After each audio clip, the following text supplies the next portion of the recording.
Shanghai ताउन तंजीम के अरकान ममालिक मौसमी तब्दीली के तबाह असरात का सामना कर रहे हैं। इससे मिलकर निपटना होगा। वज़ीर आज़म शहबाज शरीफ का अज़रबैजान में SCO इजलास से खिताब। कहा कि बदलते हुए मौसम के सबब तबाहकुन सैलाब आ रहे हैं और ज़रूरी पैदावार कम हो रही है।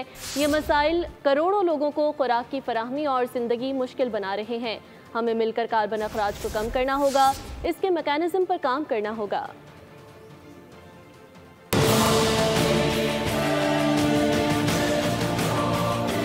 बदलता मौसम खत्ते के लिए खतरा बन चुका है। शंघाई ताउन तंजीम अरकान मुल्कों को मिलकर कुछ करना होगा। खत्ते में कोई मैकेनिज्म बनाना होगा जिससे कार्बन के अखराज में खातिर ख्वाह कमी की जा सके। वज़ीर आज़म पाकिस्तान का SCO सरबराही इजलास से खिताब। बताया कि पाकिस्तान मौसमी तब्दीली से मुतासर होने वाले मुल्कों में सरफहरिस्त है।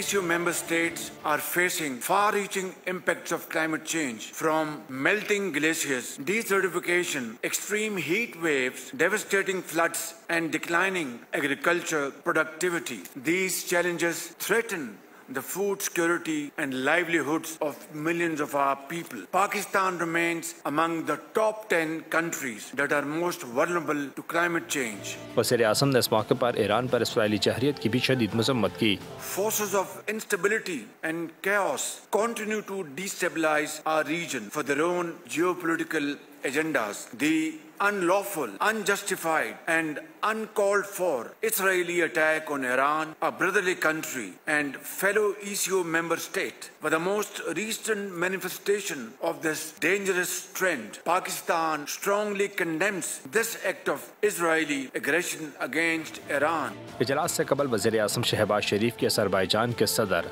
इल्हाम अलियोव से मुलाकात हुई।